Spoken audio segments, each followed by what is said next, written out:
Hello friends, आज की हम इस वीडियो में assistant professor college cadre political science का previous year question paper solve करेंगे, जो कि रहेगा छत्तीसगढ़ राज्य का। और ये जो एग्ज़ाम हुआ था 28 सितंबर 2016 को हुआ था। तो फ्रेंड्स, इससे पहले मैं क्या है Chhattisgarh assistant professor college cadre political science का क्वेश्चन पेपर डिस्कस कर चुका हूँ, जो कि 8 नवंबर 2020 को हुआ था। तो अगर आपने ये वाला क्वेश्चन पेपर नहीं देखा है तो इसका लिंक वीडियो के डिस्क्रिप्शन में मिल जाएगा। और मैंने एचपी असिस्टेंट प्रोफेसर 2022 का प्रीवियस ईयर क्वेश्चन पेपर भी सॉल्व किया है, तो वो भी आपको मेरी चैनल की प्लेलिस्ट में मिल जाएगा। तो इस वीडियो में हम 2016 में जो एग्ज़ाम हुआ था छत्तीसगढ़ राज्य असिस्टेंट प्रोफेसर पॉलिटिकल साइंस का, वो देखेंगे। तो चलिए शुरू करते हैं। तो फ्रेंड्स, ये छत्तीसगढ़ पब्लिक सर्विस कमीशन द्वारा करवाया जाता है। तो ये पॉलिटिकल साइंस का 28 सितंबर 2016 को हुआ था। इसके जो स्टार्टिंग के 50 क्वेश्चन हैं वो छत्तीसगढ़ जीके के रहेंगे, ठीक है, जिसे हम नहीं देखेंगे। हम क्या है 51 क्वेश्चन को देखते हैं। तो पॉलिटिकल साइंस के क्वेश्चन 51 से स्टार्ट होते हैं। तो इसका फर्स्ट जो क्वेश्चन है वो है, who among the following is the author of text A theory of justice. तो थ्योरी ऑफ जस्टिस लिखी थी जॉन रॉल्स ने 1971 में, ठीक है। पॉलिटिकल लिबरलाइजेशन उन्होंने 1993 में लिखी थी, ठीक है। तो ये भी आपने याद रखना है। सेकंड क्वेश्चन है, संप्रभुता वेदांत के सिद्धांत के लिए किसे श्रेय दिया जाता है। तो संप्रभुता के जो मोनेस्टिक थ्योरी से जुड़े हैं, ठीक है, एकल जो संप्रभुता की जो बात करते हैं वो करते हैं जॉन ऑस्टिन, ठीक है। वो बोलते हैं कि जो संप्रभुता क्या है, एक व्यक्ति के हाथ में या संस्था में के पास होनी चाहिए। नेक्स्ट है, निम्न में से लेवियाथन के लेखक कौन है। तो थॉमस हॉब्स क्या है लेवियाथन इन्होंने लिखी थी, जिसमें वो निरंकुश राजा की बात करते हैं, सारी शक्ति राजा को देते हैं और वो समझौते में वो शामिल नहीं होता, ठीक है। नेक्स्ट क्वेश्चन है, निम्नलिखित में से कौन एक राजनीतिक अनुबंध विचारक नहीं है। तो जो समझौतावादी सिद्धांत नहीं है, जॉन रॉल्स बात करते हैं, लॉक, थॉमस हॉब्स और रूसो, इमैनुअल कांट भी। लेकिन हेबरमॉस क्या है, ये न्यू मार्क्सिस्ट थिंकर है। कम्युनिस्ट घोषणा पत्र को मूल रूप से कब प्रकाशित किया था। तो कार्ल मार्क्स और एंजल्स ने 1848 में, ठीक है। कार्ल मार्क्स ने समय के साथ समाज के परिवर्तन का विश्लेषण करने के लिए किस पद्धति का उपयोग किया था। वो क्या था, ऐतिहासिक भौतिकवाद का, ठीक है। तो इसका राइट आंसर है। निम्नलिखित में से किसे राजनीति करने के लिए टेलियोलॉजिकल दृष्टिकोण के अग्रणी के रूप में जाना जाता है। तो टेलियोलॉजी जो मेथड है वो अरस्तु ने दिया था। उसमें बोलते हैं कि बीज से पहले क्या है, वृक्ष की हम कल्पना करते हैं। जैसे वो बोलते हैं कि राज्य से व्यक्ति क्या है, राज्य क्या है व्यक्ति से पहले आया। तो ये भी टेलियोलॉजी मेथड के तहत आता है, ठीक है। इसमें क्या है, हम जो चीज़ पूर्ण है, ठीक है, उसे हम पहले रखते हैं, जो जिसका अंश है उसे हम बाद में। निम्नलिखित ग्रंथों में से प्लेटो किसके लेखक है। तो प्लेटो लेखक थे रिपब्लिक के, ठीक है। पॉलिटिक्स अरिस्टोटल की बुक है। लेवियाथन हॉब्स की बुक है। द प्रिंस मैकियावेली की बुक है। राजनीतिक विज्ञान में व्यवहार क्रांति के जनक के रूप में किसे जाना जाता है।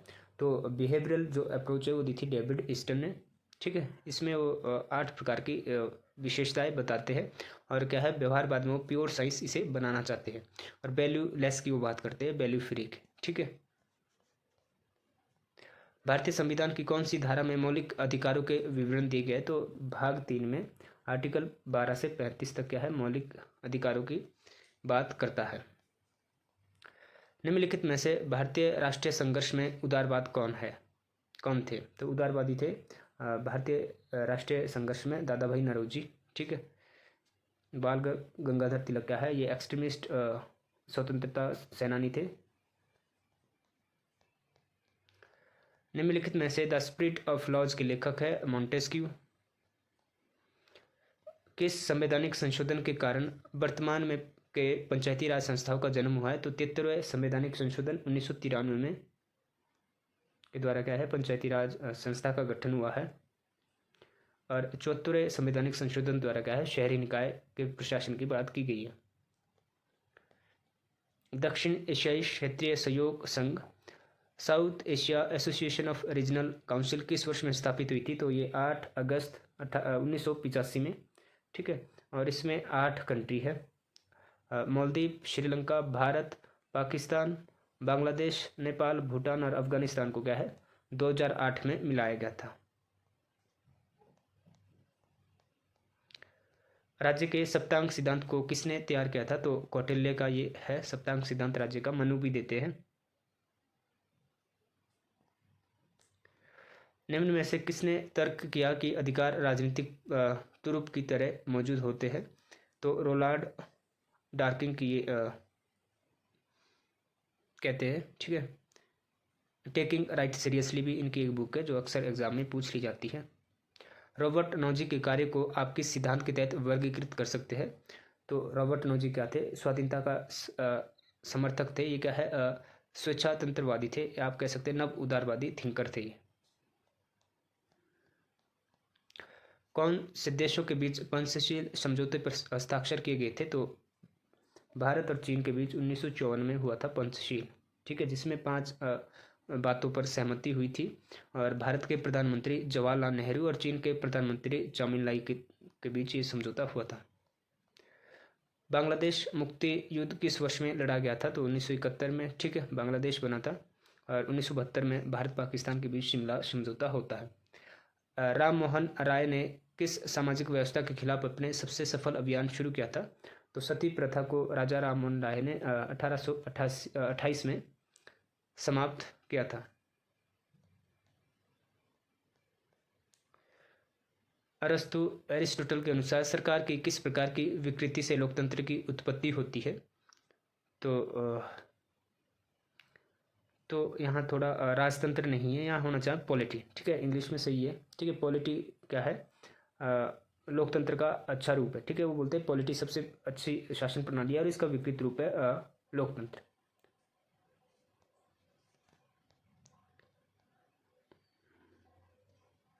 मैक्स वेबर ने कितने सब प्रकार के प्राधिकरण की पुनरावृत्ति की है? तो मैक्स वेबर क्या है, 3 प्रकार के सत्ता की बात करते हैं।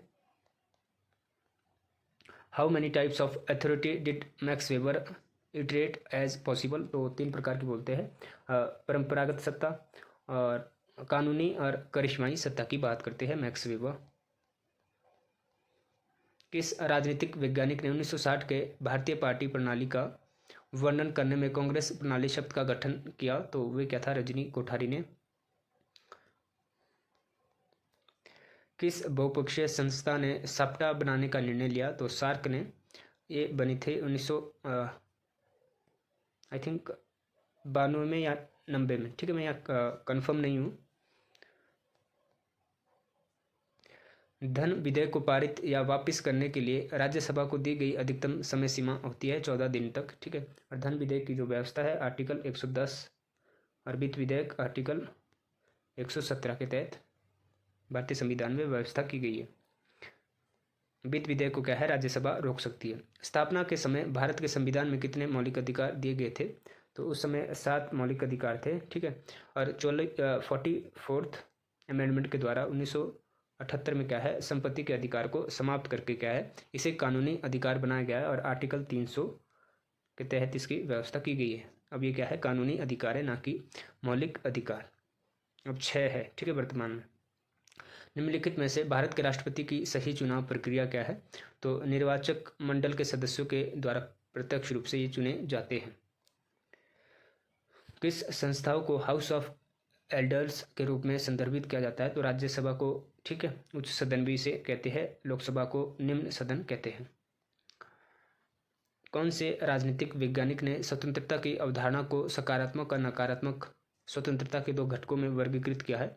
तो ये करते हैं आइजिया वर्लिन, ठीक है। ये नेगेटिव लिबर्टी से जुड़े हैं, 2 कॉन्सेप्ट ऑफ लिबर्टी, इनकी ये बुक है, फेमस बुक है।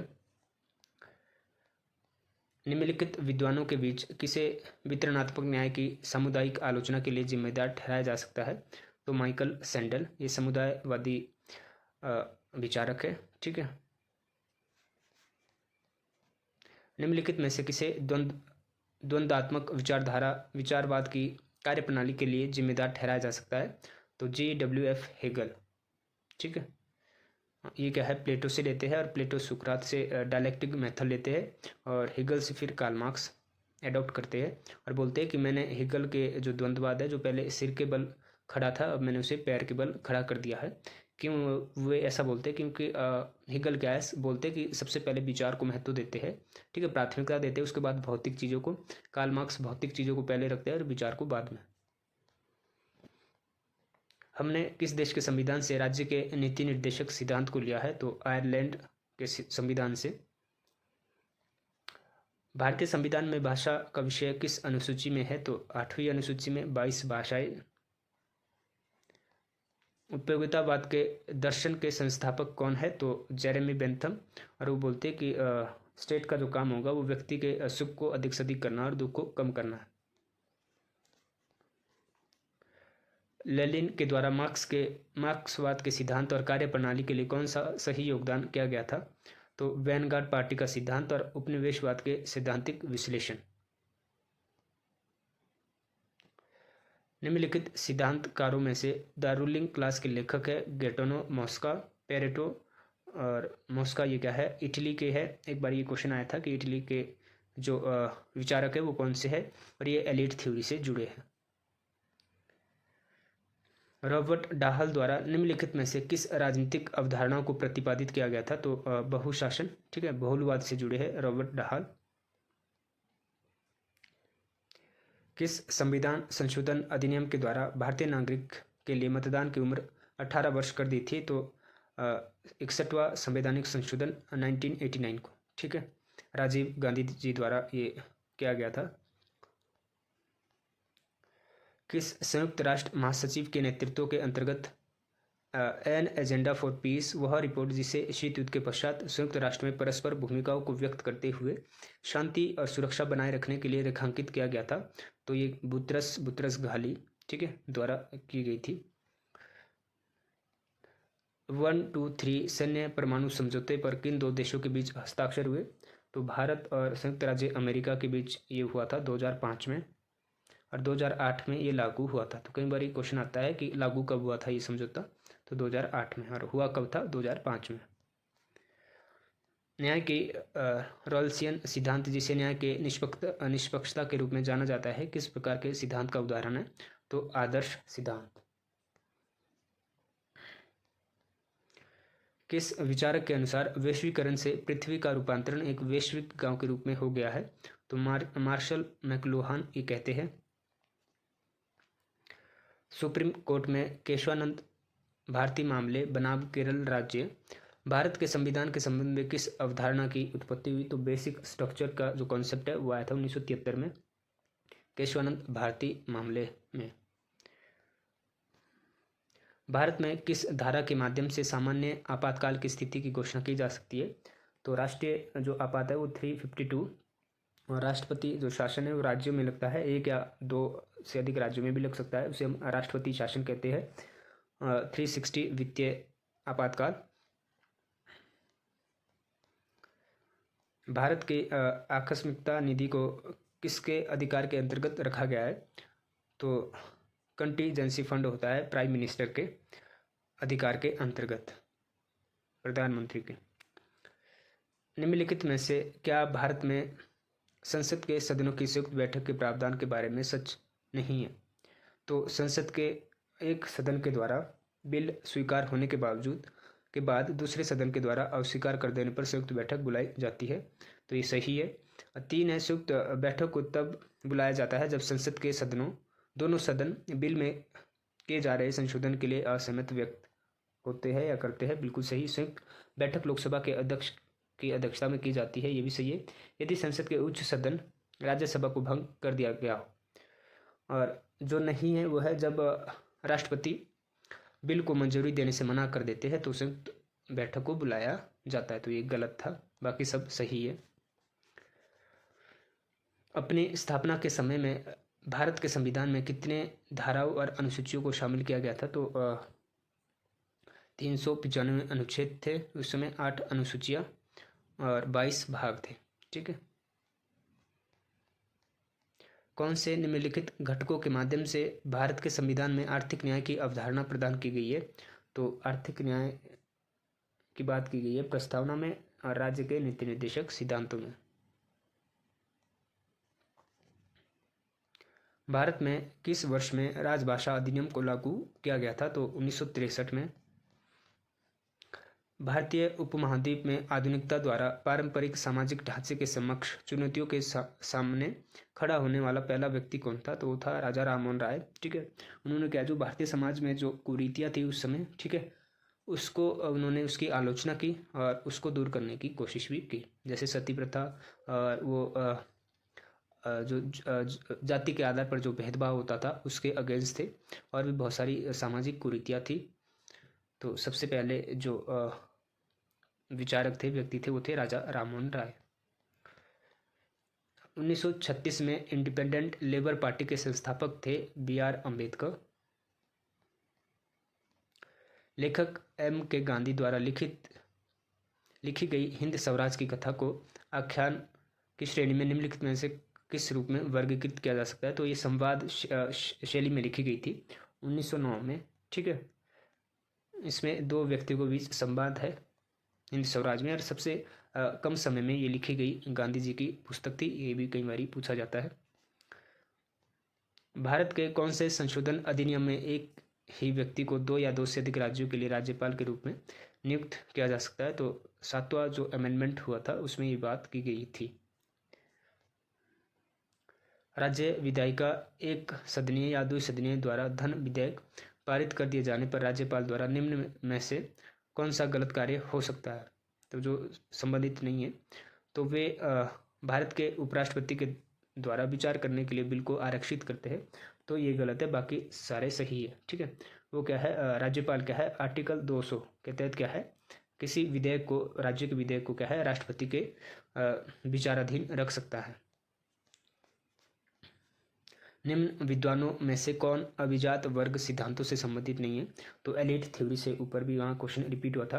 तो Gaetano Mosca, C. Wright Mills, Robert Michels और जोसेफ शुम्पीटर, लेकिन चार्ल्स बिट्स ये शामिल नहीं है एलिट थ्योरी से।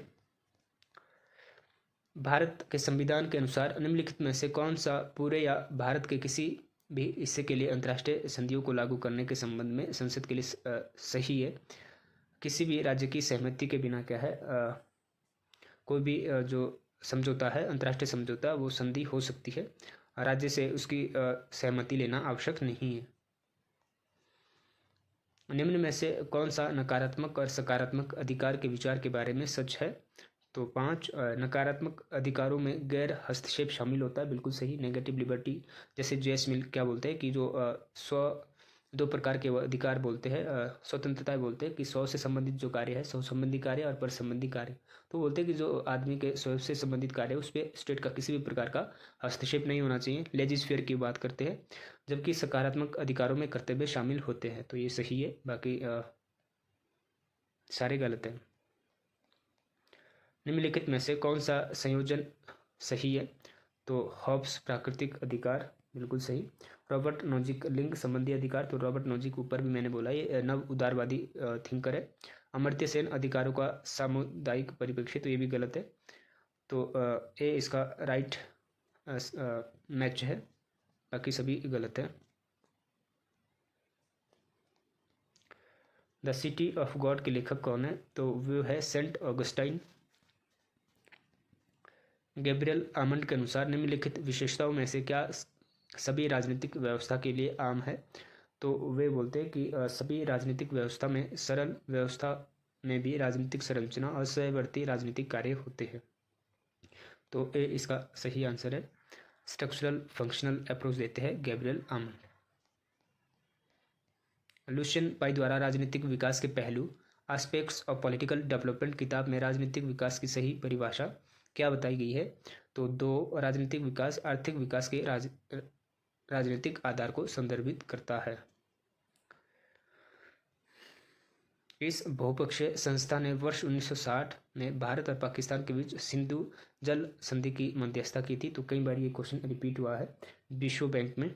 ठीक है, तो नदियाँ पूछ ली जाती है कि किन 3 नदियों में भारत का अधिकार होगा और किन 3 नदियों में पाकिस्तान का। तो अगर आपको पता है तो कमेंट करिए, ठीक है। राष्ट्रपति और राज्यपाल की क्षमा शक्तियों के संबंध में निम्नलिखित बयानों में से कौन सही है? तो राष्ट्रपति मृत्यु दंडादेश को क्षमा कर सकता है जबकि राज्यपाल नहीं कर सकते। तो 2 इसका राइट आंसर है। भारत के किस संविधान संशोधन अधिनियम के द्वारा राज्य के मंत्रिपरिषद का अधिकतम आकार तय किया गया है? 1/3, ठीक है। राज्यसभा के आकार का 1/3 होना चाहिए विधान परिषद, ठीक है। और 91 संवैधानिक संशोधन द्वारा, ठीक है। और अधिकतम संख्या होनी चाहिए 40, न्यूनतम सॉरी।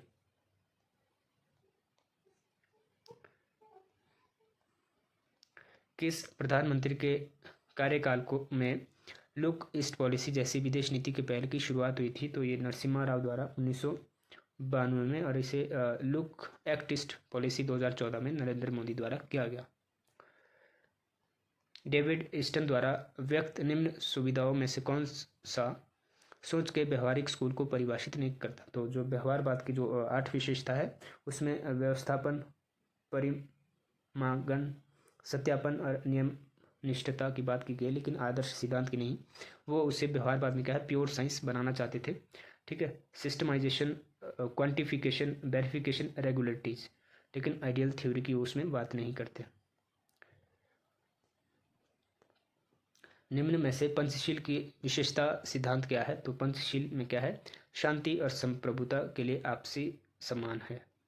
1954 में होता है चीन और भारत के बीच। 1950 के दशक में विकास प्रशासन क्यों उभरा? तो ए, उपनिवेशवादी तीसरी दुनिया में तेजी से विकास लाने के लिए। निश्चित अवधि के लिए लंबी योजनाएं तैयार करने की सुविधा, जैसे कि अतीत की भारतीय पंचवर्षीय योजना, किस प्रकार के अर्थव्यवस्था का उदाहरण है? तो नियंत्रित अर्थव्यवस्था, कंट्रोल इकोनॉमी, कमांड इकोनॉमी, ठीक है।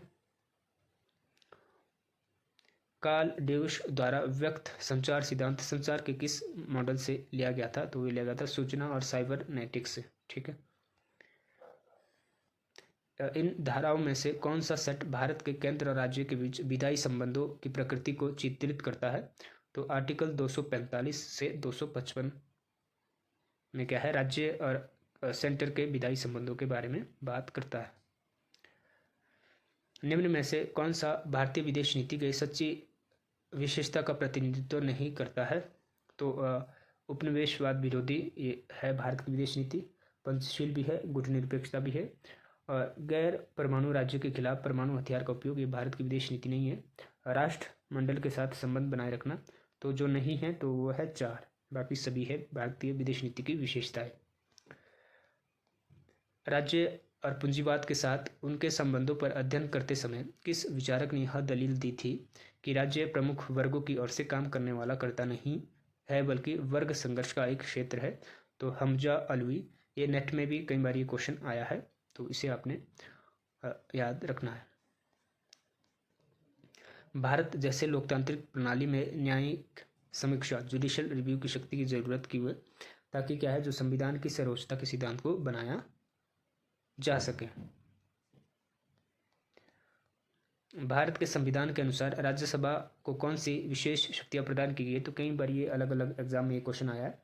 तो राज्यसभा को एक या अधिक अखिल भारतीय सेवाओं को बनाने, और जो राज्य सूची पर सूचीबद्ध विषय है जो कि पहले 66 थे, एट प्रेजेंट क्या है 61 है, उस पर कानून बनाने के लिए संसद के अधिकार को पारित करने की शक्ति है। भारत की परमाणु कमान प्राधिकरण के भीतर पूरी तरह से परमाणु हथियार के प्रयोग को कौन सी संस्था प्राधिकृत कर सकती है? तो वो कर सकती है राजनीतिक परिषद। ए इसका राइट आंसर है। कौन से दिन को हर साल संयुक्त राष्ट्र दिवस के रूप में मनाया जाता है? तो 24 अक्टूबर 1945 को क्या है, संयुक्त राष्ट्र संघ की स्थापना होती है। तो 24 अक्टूबर को संयुक्त राष्ट्र दिवस मनाया जाता है। कौन से यूरोपीय विद्वान द्वारा शक्तियों के विभाजन के बारे में अमेरिकी मॉडल को प्रभावित किया गया था? तो मोंटेस्क्यू ये बात करते हैं, ठीक है। ये भी कई बार रिपीट हुआ ये क्वेश्चन। 1966 से 1980 तक निम्न में से कौन सी पार्टियां संयुक्त मोर्चा सरकार में भागीदार थी? तो असम गण परिषद। दूसरे पिछड़ा वर्ग आयोग का गठन कब और किसके नेतृत्व के तहत किया गया था? तो वीपी मंडल 1979 में, ठीक है। सेकंड बैकवर्ड क्लास कमीशन, तो जो बैकवर्ड क्लास कमीशन है उसकी स्थापना भारतीय संविधान के आर्टिकल 340 के तहत की गई है। तो ये भी आपने नोट डाउन कर लेना है। ईस्टर्न और डेनिस के अनुसार निम्नलिखित में से कौन से आरंभिक स्तर पर राजनीतिक समाजीकरण की प्रक्रिया में एक स्तर है? तो वे है 5 राष्ट्रीय विधायिका, न्यायपालिका और मतदान के व्यवहार की तरह अव्यक्तिक राजनीतिक संस्थाओं को मान्यता प्रदान करने के लिए। किसने राजनीतिक संचार के इलाके में प्रमुख विचारधारा मॉडल के सबसे प्रभावशाली संस्करण विकसित किया है? तो नोम चॉम्स्की और एड हरमन, ठीक है। 3 इसका राइट आंसर है। निम्नलिखित में से भारत में एक राष्ट्रीय पार्टी के रूप में पहचाने जाने के लिए सही आवश्यकता है? तो राष्ट्रीय पार्टी आप तभी आपको बनाया जा सकता है किसी पार्टी को यदि दल को राष्ट्रीय दल के तौर पर मान्यता मिलती है और लोकसभा आम चुनाव में 2% सीटें जीतता है और ये उम्मीदवार 3 राज्यों से चुने जाते हैं, तो उसे राष्ट्रीय पार्टी का दर्जा दिया जाता है।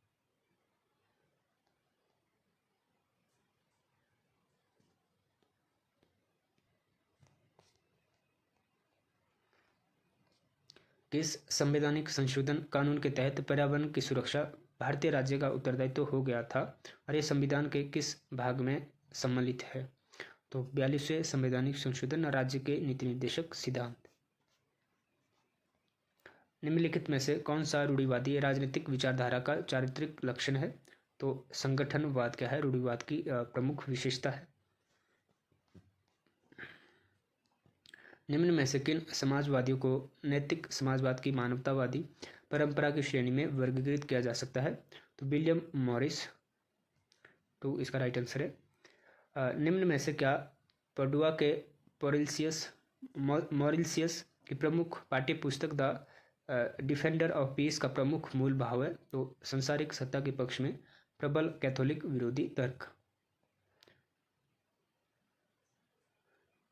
मॉरिस लियस थॉमिस्ट सहित अरस्तु के तर्कों को मजबूती से रखने का प्रयास करता है और मॉरिसलियस हैबिसियन वास्तविकता को स्पष्ट करता है। अच्छा सॉरी, ये तो इसी का ही ऑप्शन था। क्यों निकोलो मैकियावेली को व्यवहारिक राजनीति के सिद्धांतवादी के तौर पर उल्लेखित किया जाता है?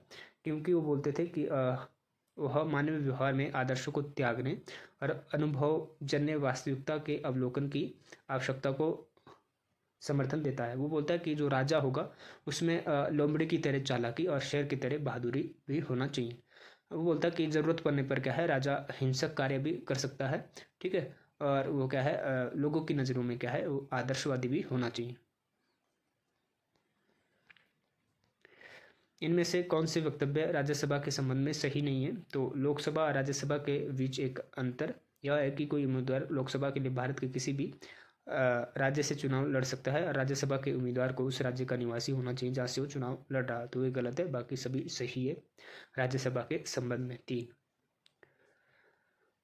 भारत ने अप्रसार संधि एनपीटी पर हस्ताक्षर क्यों किए? तो ये हिंदी में गलत है, नहीं आना था यहाँ। Why has India not sign the non proliferation treaty, जो कि 1968 में होती है, तो इसमें हस्ताक्षर क्यों नहीं किए? क्योंकि भारत रीजन देता है because the NPT regime is discriminatory, तो ये क्या है भेदभावपूर्ण नीति थी, इसलिए भारत ने ना एनपीटी पे ना सीटीबीटी पे, जो कि 1996 को हुई थी CTBT comprehensive test ban treaty, इस पे भी भारत ने साइन नहीं किए थे। भारत ने क्या है पीटीबीटी पे साइन किए थे, पीटीबीटी पार्शियल टेस्ट बैंक ट्रीटी जो कि 1963 में होती है, इसमें साइन किए थे। एनपीटी और सीटीबीटी पे भारत ने साइन नहीं किए थे क्योंकि भेदभावपूर्ण संधियाँ थी। भारत और अफगानिस्तान के बीच सामरिक समझौता कब हुआ था और उस समय भारत के प्रधानमंत्री कौन थे? तो ये था 2011 में, मनमोहन सिंह उस टाइम देश के प्रधानमंत्री थे। किसने इस वक्तव्य को स्थापित किया कि राज्यों को व्यक्तियों के आत्मसामान्य कार्यों में हस्तक्षेप नहीं करना चाहिए? तो जॉन स्टुअर्ट मिल, ऊपर भी हमने इसके बारे में डिस्कस किया था। वो बोलते हैं कि व्यक्ति का क्या है, स्वयं संबंधी कार्य पे किसी भी प्रकार का राज्यों का हस्तक्षेप नहीं होना चाहिए, पर संबंधी कार्य पे वो क्या है, राज्यों को बोलता है कि उस पर आप हस्तक्षेप कर सकते हैं। तो नेगेटिव लिबर्टी से जुड़े हैं जॉन स्टुअर्ट मिल। माओ त्से तुंग द्वारा प्रतिपादित नव लोकतंत्र का मुख्य लक्षण क्या था? तो उन्होंने न्यू डेमोक्रेसी एक नामक बुक लिखी थी, जिसमें वो बोलते हैं कि संयुक्त तानाशाही के तहत सभी साम्राज्यवादी विरोधी और सामंतवादी विरोधी लोगों के नेतृत्व में सर्वहारा वर्ग का एक लोकतांत्रिक गणराज्य होगा। तो सांस्कृतिक क्रांति का नारा भी देते हैं, जो कि 1966 से 1976 तक वो करते हैं, ठीक है। और 100 फ्लावर्स आर ब्लूम, हजारों या सैकड़ों फूल खिलने दो, उसका नारा वो देते हैं 1957 को। और लंबी छलांग का सिद्धांत देते हैं माओ त्से तुंग 1958 से 60 तक, ठीक है, लंबी छलांग का सिद्धांत। तो ये भी आपने याद रखना है, इससे हमेशा क्वेश्चन बनता है यहाँ से माओ त्से तुंग से। संसद में पार्टी व्हिप के ऑफिस का कहाँ से अपना जीवन बल प्राप्त करता है? तो सम्मेलन से।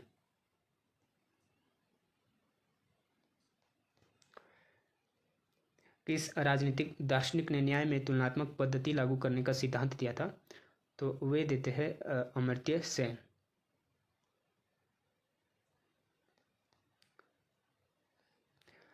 निम्नलिखित में से कौन मिशेल फुकोल्ट के शक्ति संबंधी विचारों को श्रेष्ठ प्रकार से प्रदर्शित करता है? तो ज्ञान के नियंत्रण के प्रकार और उसके सामाजिक नियंत्रण के तौर पर शक्ति। तो वो बोलते हैं कि जो शक्ति है वो क्या है, ज्ञान, जिस व्यक्ति के पास ज्ञान ज़्यादा होगा तो क्या है, वो उसके पास शक्ति भी अधिक होगी। तो माइकल फुकोल्ट क्या है, पोस्ट मॉडर्निस्टिक थिंकर है, तो ये भी आपने याद रखना है।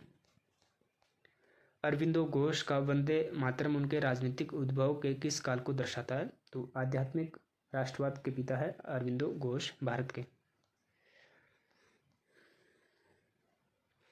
संयुक्त राष्ट्र के गठन के समय न्यायधारिता परिषद की स्थापना क्यों हुई थी? तो 7 सदस्य राज्य द्वारा प्रशासित 11 ट्रस्ट क्षेत्रों अंतर्राष्ट्रीय निगरानी का प्रावधान करने के लिए, सुनिश्चित करने के लिए कि राज्य को स्वतंत्र और स्वशासित होने के लिए तैयार करने के लिए पर्याप्त कदम उठाए गए हैं। निम्न में से कौन राजनीतिक विज्ञान की निर्देशात्मक पद्धति का प्रस्तावक है? तो माइकल ऑक्सफोर्ड। आज का लास्ट क्वेश्चन है इस वीडियो का। किस राजनीतिक दार्शनिक ने कहा है कि मानव स्वतंत्र पैदा हुआ था और वो हर जगह जंजीरों में है, जो स्वयं को दूसरों का मालिक समझते हैं वो उनसे ज़्यादा दास है? तो ये है रूसो का कथन, ठीक है। तो फ्रेंड्स, हमने ये Chhattisgarh assistant professor college cadre political science का क्वेश्चन पेपर डिस्कस किया, जो कि 2016 में हुआ था। तो अगर आप यूजीसी नेट पॉलिटिकल साइंस की तैयारी कर रहे हैं सेट की, तो उसके प्रीवियस ईयर क्वेश्चन पेपर भी मैंने ऑलरेडी बहुत सारे डिस्कस किए हैं, उसकी वीडियो अपलोड की है। तो आप क्या है, प्लेलिस्ट में जाकर वो भी देख सकते हैं। और अगर वीडियो अच्छी लगे तो लाइक करें, शेयर करें अपने फ्रेंड के साथ। Thank you, thanks for watching.